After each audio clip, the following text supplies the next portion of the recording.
Recording. So yeah, hi everyone, and welcome to the first ever Walk Ride GM Skillshare event. Thanks very much for joining us. So today, over the next kind of 40 minutes ish, we're going to be looking at why Walk Ride GM exists in Greater Manchester, why active travel campaigning really does make a difference, and how you or anyone can get involved. A few kind of ground rules before we kick off. The idea is for this to be as interactive as possible, but like I say, we are kind of trying to keep it fairly brief and concise, partly to honor your time and partly so that we've got a useful resource for people to kind of rewatch on the YouTube channel. So if you've got questions that you think of in the middle of this, then make a note of them, and then there'll be time for Q&A at the end. And do kind of, if you've got something you want to say, then just raise your hand. And then apart from that, if everyone can stay on mute to avoid any background noise. And then just the usual stuff: be kind, be respectful, be attentive, be open-minded. And yeah, like I say, if you feel comfortable to keep your camera on, then please do, but don't feel any pressure to if you don't want to. And yeah, basically, I'm going to hand over to our own Harry Gray in a bit to talk about Walk Ride GM.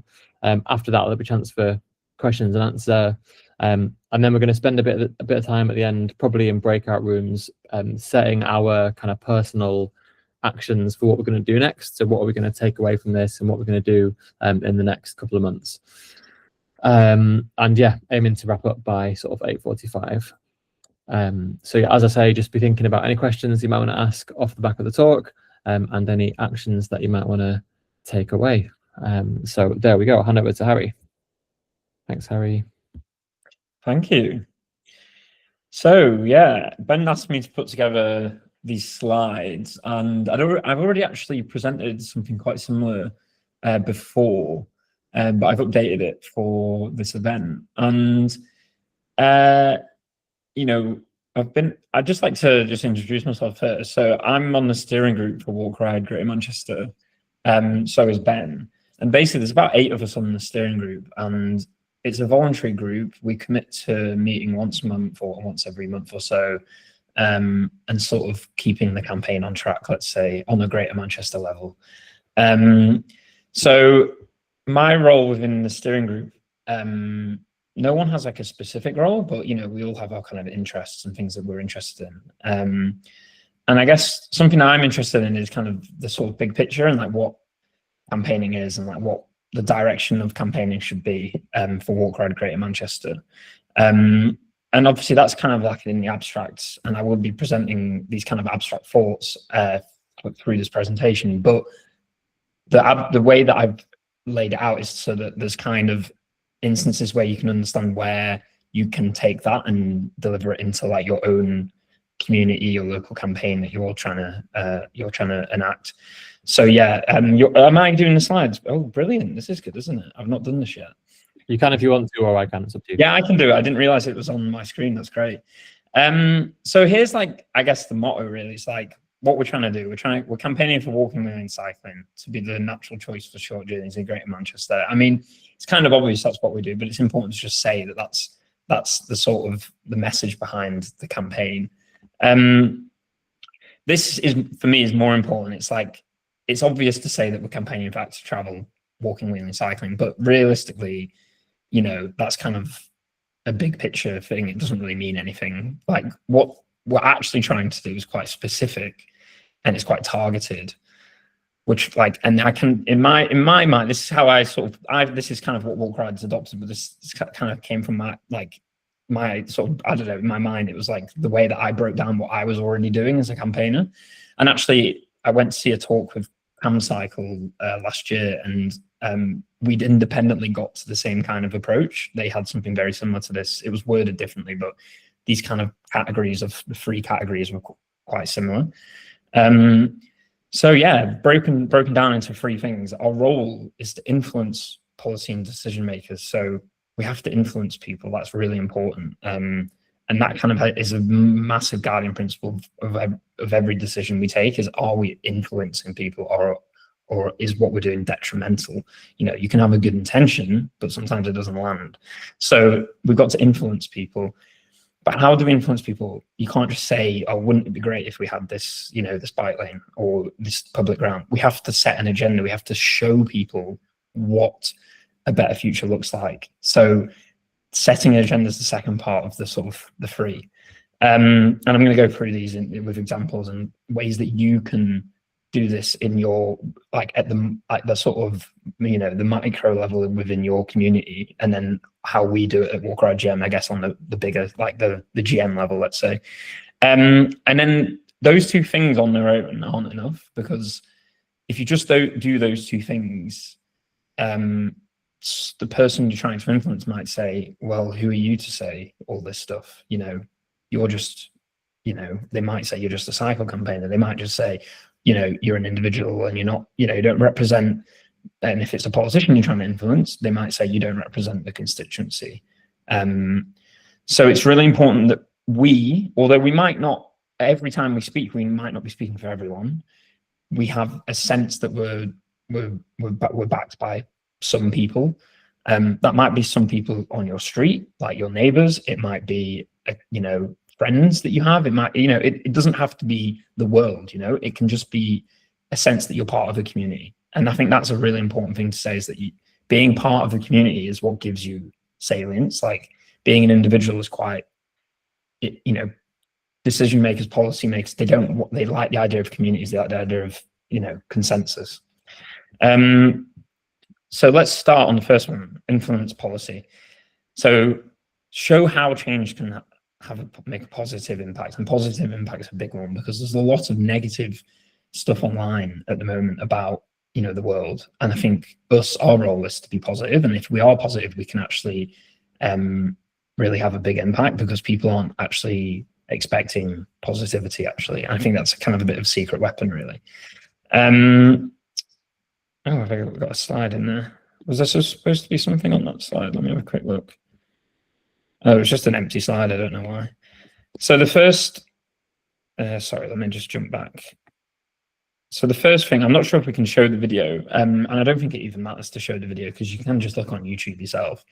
But this was a video that Ben actually put together. Someone on, I think it was, I posted a photo of Cyclops on Reddit, something like this. I can't remember how it came about, but apparently someone commented on the Reddit post, I think, saying, oh, you know, I use this junction now, you know, before I was driving. And I thought, well, that's interesting, because obviously it's sometimes quite hard to find those people who are making a direct transition from car to cycling.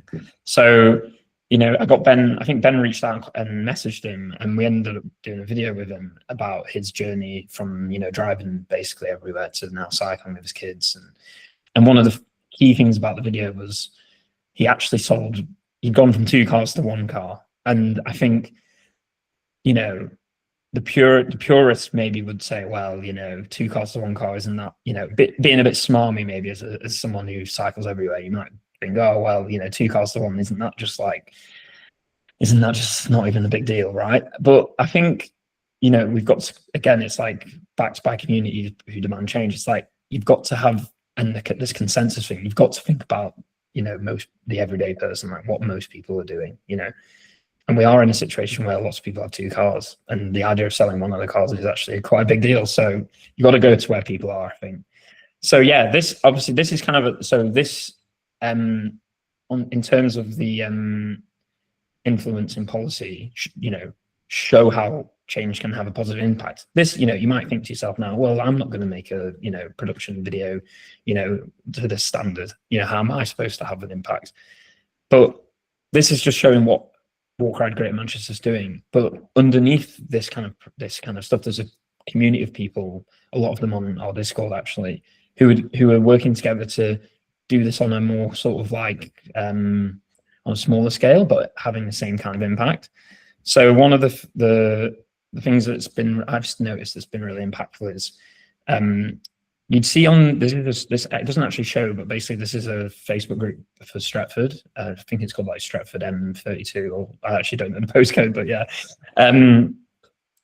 So for Stretford, and I feel like a lot of I think it's first of all, it's important to say that a lot of the campaigning we do isn't online and it is in person, because that has a big impact. But if you're just starting out and you want to have a bit of an impact, it's quite easy to just get online and have a positive impact. So, in person is important, but meeting people, meeting councillors, that's an important thing. But if you just, in terms of information sharing, this is obviously the best way you can do it. And I think something I've noticed with Stretford is as soon as it became about a nicer place to live, sunflowers and planting and greenery, the narrative shifted immensely. And you can see these posts get on a local Facebook group, it's pretty rare to get 300 likes and no angry faces on a post. I have to say, normally it's just full of angry faces. So I think it just speaks volumes of when we set an agenda, when we going back to the thing, when we influence policy through this positive, showing how change can have a positive impact. We're not talking about bike lanes here. We're talking about how nice it is to live in a place, and I think that's really important. And it's important to understand that is the way that we get the message across, and to talk about just cycle lanes or whatnot. For people who are already cyclists, we all get that they're important, but for people who don't, the way that they'll get into this world, the way that they'll see the transformation is through things like this, through a sunflower. So that's had a massive impact. And anyone can post, these photos. You walk down your road, take a photo, post it online, and you can even post anonymously now on Facebook. So even if you don't want to get vitriol, you can just post anonymously and share nice things. So it's not you don't even have to put your face on it. So that was and there's lots of different ways you can do this, but I found that this was just a nice way. And even just, emailing your local councillor these images, saying, isn't it great that this, and not everyone's got a beautiful scheme like Kingsway on their doorstep. I understand that, but it's important that you take the small wins wherever you can. So next up is setting an agenda. So taking photos of nice things is one thing, but until you've got those nice things, it's quite hard to convince people to have these nice things. So one of the things that we sort of at WalkRad GM we really focus on is setting a vision for a future, being bold enough to say, yeah, Deansgate should be pedestrianised, or pedestrianised is quite a strong word. Some people disagree, but it should have nice public realm and less traffic, let's say. So, Nate comes in on a fade. I forgot. So this is so a guy who runs this accounting for the CGI. We got into commission some work for, this is Hyde Road in Manchester, which actually got upgraded to, this was before Manchester City Council were on our side, let's say. They were doing things like upgrading roads and making them four-lane sort of car sewers. But, it was, part of this was just to say, look, there's an alternative vision is possible. And if you notice there, the greenery is a big part of that. And I think most people who look at this would think, oh, that's quite nice. And I think that's kind of where we're at. It's simple messaging. It's just that's nice. We're not worrying about curb height and all this kind. It's just most people just want to see something that looks nice, and they go, okay, cool. I can see that where I live. And if you're a councillor and you saw that, you think, oh, why can't we have that? In my ward, let's say. So setting that kind of, and not everyone's got someone who can do infrastructure CGI. So the next thing is we at WalkRad GM, we do campaigns all the time. We set agendas by just saying we want to do this, and we've built up enough credit within councils and stuff through our hard work over the last few years that people do listen to us.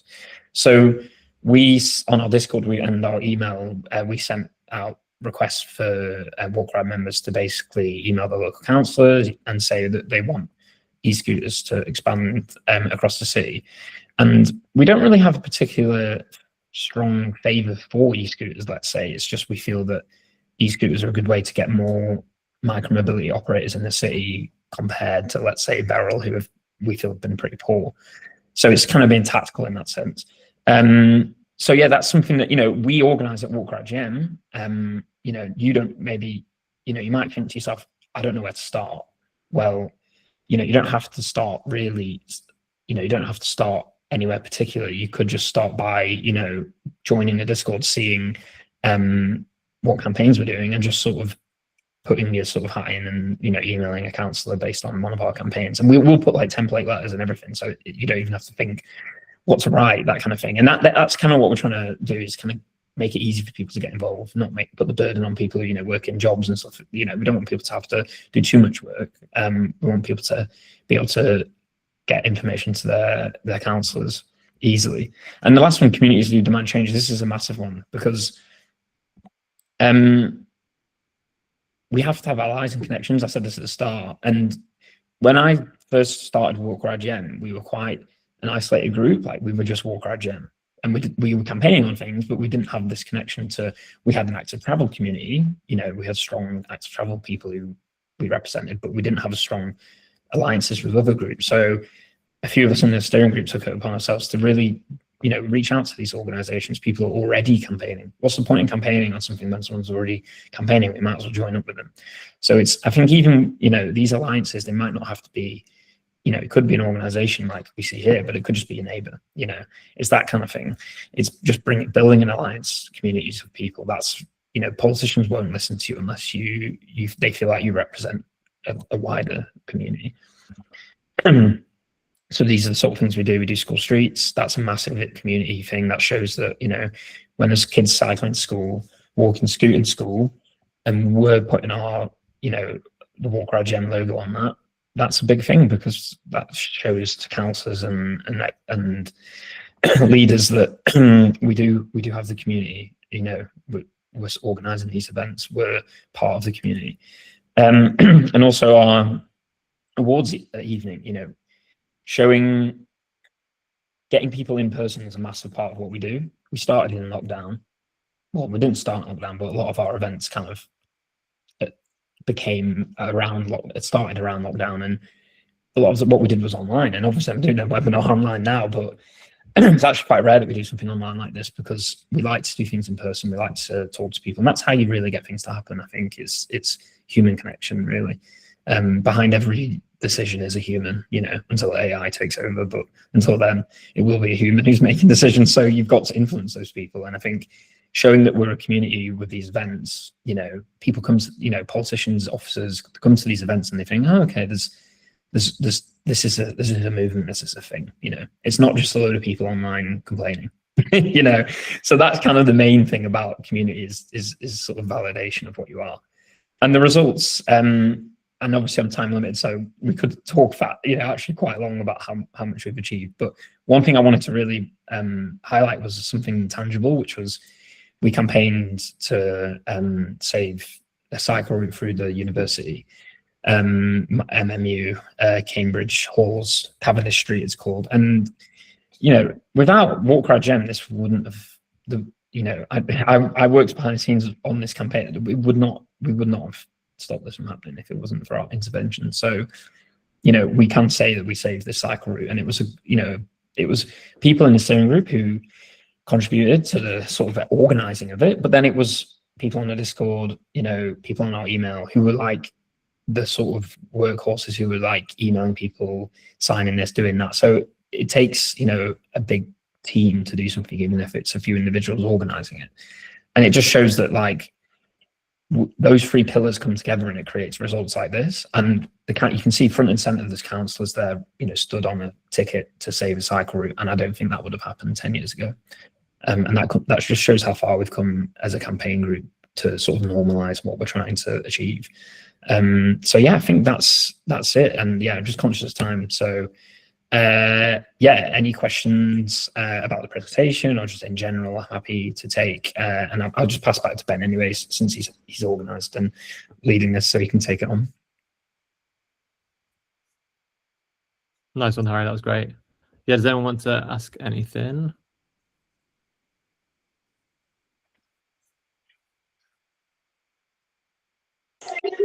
Sorry about the background noise. I don't know if you can hear that. No, it's fine. I'm in Preston, and so I'm just kind of tagging on really. And we're trying to set up a group, hopefully, as part of one of the the main one anyway. There's Preston Pedals, a group that's just trying to transition to being a registering as a cooperative, and we've got a space that we're just about to get the keys for in the train station, attached to the train station. That's going to be like a hub for bike repairs and stuff like that mostly. But we're hoping to set up like an advocacy group and use the space a bit for that as well. And I don't, just about that, the making coalitions with other groups and things, because I feel at a bit of a loss to know, like it's different, I suppose, in a different size of city like we are in Preston. Then you've got maybe more to go out in Manchester. I've noticed on Facebook a few like walking groups and things like that, but I'm not sure if you've got any ideas about those kind of links. I think good groups to go for are like, you know, Friends of Parks.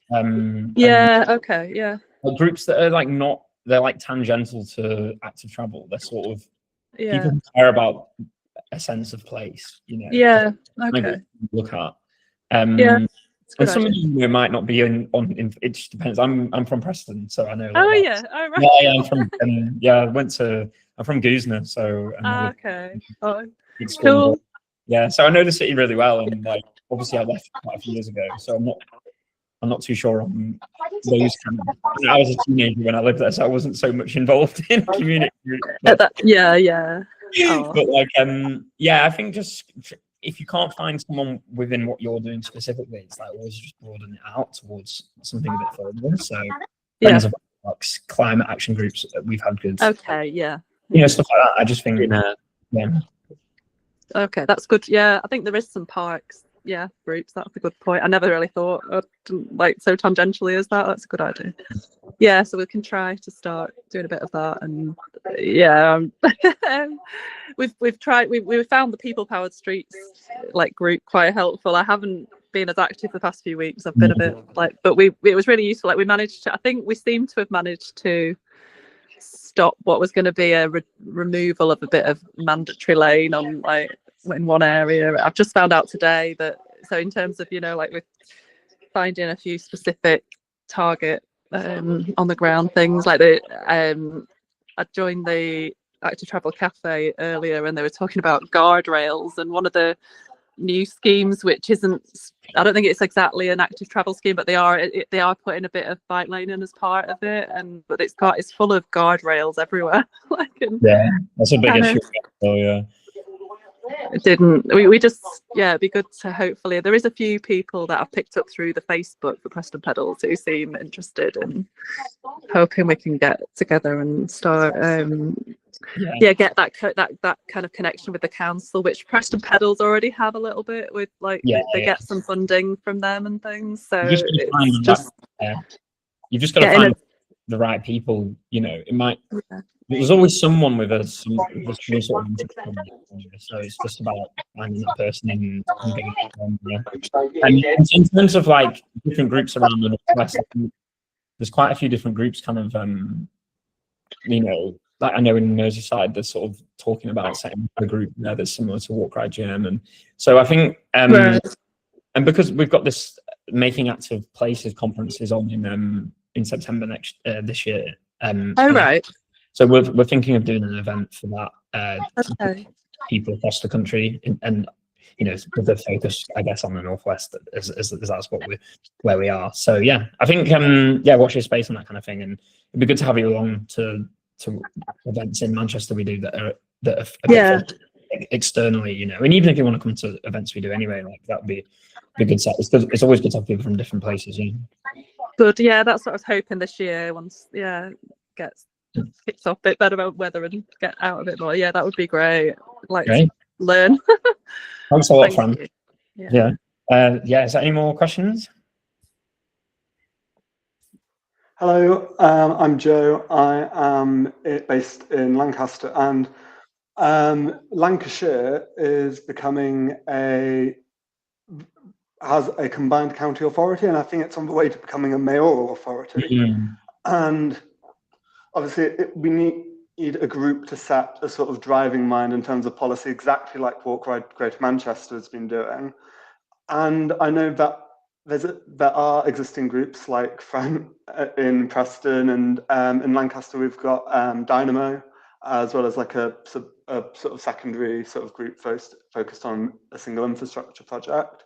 But I was wondering, how do you get the how did it all become Walk Ride Greater Manchester? Because like, were there already campaigns, or were there that became Walk Ride Greater Manchester, or was Walk Ride Greater Manchester set up and then expand into lots of local campaigns? So If you could ask that. there was a group before Walk Ride Greater Manchester called Greater Manchester Cycle Campaign, and that group kind of, I mean, I wasn't around when this happened, but from what I've heard, it kind of fizzled out. And as it fizzled out, a group of people who were seeing that kind of happen thought, well, this is kind of a good opportunity to set up a group that doesn't just focus on cycling, but is a bit broader in terms of active travel. And I guess they were well ahead of the curve, because that was in like 2018. And as we've seen, that's been proven to be quite a clever decision, I'd say, in terms of the salience we've had. So I think that would be my main thing to say for anywhere else. Like, I'm speaking to someone in Liverpool, and I was giving them the same advice about, broadening the tent and, not focusing on cycling specifically. And I think you've got a good opportunity there with the mayoralty kind of thing. I don't know exactly what it's going to be like, because I'm not sure, but in terms of, you've got an opportunity there, because it's kind of like centralized in terms of Lancashire. You can kind of, we've been able to lobby TFGM, Transport for Greater Manchester, the Greater Manchester GMCA, the Combined Authority. Mm-hmm. Because they hold the purse strings for the entire city, we have this kind of, we can sort of lobby in a more effective way than maybe we would if it was as fragmented as you would see at the moment in Lancashire. So yeah. I think it's important to understand the political environment you're in and what's best.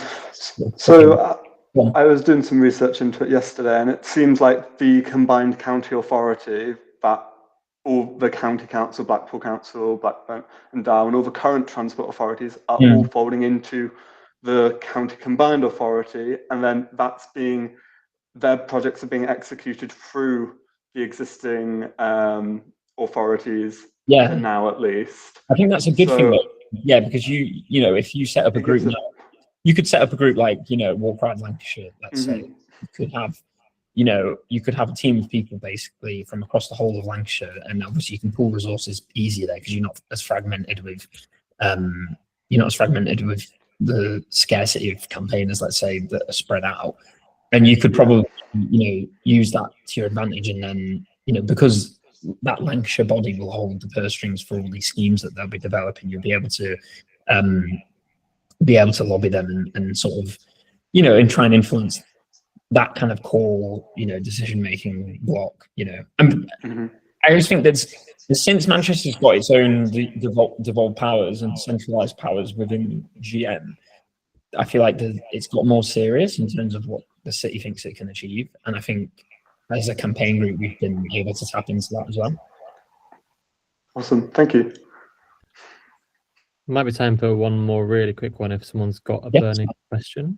It's good. As a Lancastrian, I'm happy that there's so many people from Lancaster. I'll park a lot. Hiya, Laura here. I'm just here because I'm really curious about the disparity between boroughs in Greater Manchester. I live in Stockport. We had a beautiful installation of the Helter Skelter ride after the station. And, well, it goes into the town centre and it goes to Didsbury, the lovely cycle route there. But that's kind of it. And you go to Chorlton and everything's really centralised and easy to connect to, like, the Fallowfield Loop and things like that. But it feels really gappy in Stockport. How did you get to the brilliant place that Chorlton is for cycling? What happened to make it like that? I think a lot of it is the sort of. Harry, we could let Cassie. Sorry. I was just going to say that, I mean, we've done a lot of campaigning in Stockport. I live in Stockport, and obviously I'm a great fan of the Helter Skelter. It's fantastic. I think the thing that we've struggled with in Stockport is convincing council officers that reallocating road space is something that they need to do. So wedded to keeping traffic moving around Stockport that the concept of reallocating road space just does not get anywhere. What we do know is that the head of highways has now retired. there are other more enlightened people in post, and hopefully that will help going forwards to get schemes being developed that might actually be more useful and be joining some of the stuff up. There is stuff going on, but none of it is reallocating road space. It's stuff that's away from the roads, linking up to places on, there's a scheme linking up to Bramall Park and things. The second part started to be built, but it's off road. It's not something I would personally want to use at night by myself. And that's what Stockport seems to have concentrated on rather than building anything on road. I find it frustrating, I must say. I'm familiar with the sort of the leafy suburb of Bramall. It's very lovely, and I'm sure I have used the cycleway a little bit, but it doesn't really go. It doesn't go to where I work. Most people go into the city centre to get to work, and you either have to go miles and miles out of your way, or you have to play with the HTVs on the A6. Can I just in terms of I think the difference, Manchester as a council and Stockport as a council, I think Manchester's got the sort of the look of basically being the centralised part of the city. So lots of ideas and the change in urbanism and the city densifying and all these things. It means that these kind of things happen in a way that maybe in Stockport, where Stockport's probably 5 or 10 years behind the redevelopment that you see in Manchester, and Stockport's having its moment now where it's lots of redevelopments happening, but the sort of